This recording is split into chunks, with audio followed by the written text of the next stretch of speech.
কোয়েলের পাড়ায় গিয়ে কোয়েলের খোঁজ খবর নিয়ে এবার কোয়েলকে খুঁজে বের করে রাইয়ের সংসার উজাড় করে দেওয়ার হাতিয়ার কোয়েলের হাতে তুলে দিয়ে তবেই দম ফেললো নীলু। হ্যাঁ বন্ধুরা, ভিডিওতে লাইক দিয়ে দেখতে থাকুন। নীলু কোয়েলের পাড়ায় গিয়ে কোয়েলের সম্পর্কে খোঁজ খবর নিয়েই কোয়েলের ঘরে গিয়ে নক করতে থাকে আর বলতে থাকে যে কোয়েল, তুমি নিশ্চয়ই আমাকে চিনতে পেরেছো, আমি রাই দিদি ভাইয়ের মেজো বোন। তখন এই কথা বলা মাত্র কোয়েল বলতে থাকে যে তুমি কি মনে করো আমাকে খুঁজতে খুঁজতে এখানে এসেছো, আর আমার অ্যাড্রেসে কী করে পেলে? আমি তো কাউকে আমার অ্যাড্রেসটা দিয়ে আসিনি। তখন নীলু বলতে থাকে যে দেখো, মনের টানে এমনিতেই একজন মানুষের বিষয়ে খোঁজখবর নিলেই জানা যায়, জানো তো আমার তোমার প্রতি টান ছিল বিদায় আমি তোমার বিষয়ে খোঁজখবর নিয়েছি, তার জন্যই তোমার অব্দি পৌঁছতে পেরেছি, নিশ্চয়ই বুঝতে পারছো তুমি এবার। ওদিকে কোয়েল মনে মনে বলতে থাকি যে এই মেয়েটার উদ্দেশ্যটা আর যাই হোক না আমার কাছে খুব একটা ভালো বলে মনে হচ্ছে না, ও নির্ঘাত কোনো রকম কোনো নোংরা উদ্দেশ্য নিয়ে এসেছে। কারণ আর যাই হোক না কেন ওর সম্পর্কে যতটুকু আমি জানি যে ও কোনো মতেই রায়ের ভালো চায় না। আর এদিকে আমারও একই কথা, আমিও রায়ের কোনো মতেই সংসারটা ভালোভাবে বসতে দেবো না।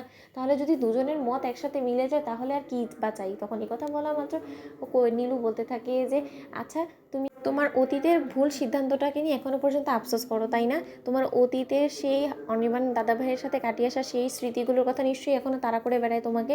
তখন এই কথা বলা মাত্র কোয়েল বলতে থাকে যে হ্যাঁ, মিথ্যে বলবো না, সত্যকার অর্থেই সেই দিনগুলো এখন আমার মনে পড়ে আর মনে করে করে আফসোস করি যে কেন আমি সেই দিনগুলোকে এরকমভাবে সব অতীতের মাঝখানে গুলিয়ে যেতে দিয়েছিলাম। তখন যদি আমি একটা ভুল সিদ্ধান্ত না নিতাম, তখন যদি আমি অনির্বাণের হাতটা ছেড়ে না যেতাম, তাহলে হয়তো বা আজকে আমাকে এই কলোনিতে একটা বন্ধ ঘরে আমাকে বসবাস করতে হতো না আমার এই ছোট্ট মেয়েটাকে নিয়ে, আর আমার মেয়েটার ভবিষ্যৎটা এতটা অনিশ্চয়তার মধ্যে দিয়ে কাটতো না। এই কথা বলা মাত্র নীলু বলতে থাকে যে অনির্বাণ দাদাভাই নিশ্চয়ই তোমাকে অতীত জীবনে এমন কিছু ভালো স্মৃতি অবশ্যই তোমাকে গিফট করেছিল যার ফলে কিনা তোমার এখনও আফসোস হয়। তুমি অনির্বাণ দাদাভাইয়ের সাথে চুটিয়ে সংসার করেছিলে তাই না? অনির্বাণ দাদাভাই যথেষ্ট পরিমাণে সংসার জীবনে তোমাকে ভালো রেখেছিল। আসলে আমি তো শুনেছিলাম যে অনির্বাণ দাদাভাই তোমাকে কতটা ভালোবেসে বিয়ে করেছিল। তখন কোয়েল বলতে থাকে যে সত্যকার অর্থে অনির্বাণ আমাকে অনেক ভালোবাসতো, ও আমাকে রীতিমতো চোখে হারাতো, ও সহ্য করতে পারতো না আমাকে যখনই অন্য কারোর সাথে দেখতো। কিন্তু সেই আমার পোড়া কপাল, আমি নিজের ভালোবাসাকে আগলে রাখতে পারিনি বিধায় আজকে আমি এই যে দেখুন আমার এই অবস্থা হয়ে দাঁড়িয়েছে। ওদিকে এই কথা বলা মাত্র নীলু বলতে থাকে যে আচ্ছা, তুমি যদি সেই সুযোগটা আরও একবার পাও না, মানে এই যে ধরে নাও যে আমি তোমার কাছে অনির্বাণ দাদাভাইকে আরও একবার ফিরিয়ে দেওয়ার কথা বলছি, তাহলে তোমার কেমন হবে মনে হয় বলো তো?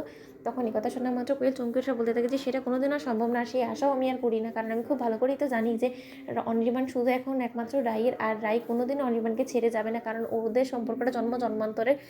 আর আমার মতন একটা বাহিরের লোকের এখন অনির্বাণের জীবনে কোনো রকম কোনো জায়গা নেই, কারণ ও আমাকে পরিষ্কার জানিয়ে দিয়েছে যে ও কোনো মতেই আমাকে আর ভালোবাসতে পারবে না, কারণ ওর মনে এখন শুধুমাত্র রাই আছে। ওদিকে কথা বলা মাত্র নীলু বলতে থাকে দূর ছাড়ো তো, পুরুষের মন আজ একে ভালো লাগে কাল ওকে ভালো লাগে, তাই আর যাই হোক না কেন তুমি যদি আমার সাথে আমার কথা অনুযায়ী চলো, তাহলে আমি তোমাকে এতটুকু অন্তত বলে দিতে পারি যে অনির্বাণ দাদা ভাইয়ের মনের চাবিকাঠি আমি তোমার হাতে তুলে দিতে পারি, আর সেই চাবি দিয়ে একবারে অনির্বাণ দাদা ভাইয়ের মনে ডিরেক্ট এন্ট্রি পেয়ে যাবে। তো বন্ধুরা, ভিডিওটি ভালো লেগে থাকলে লাইক কমেন্ট শেয়ার করে সাবস্ক্রাইব করতে ভুলো না।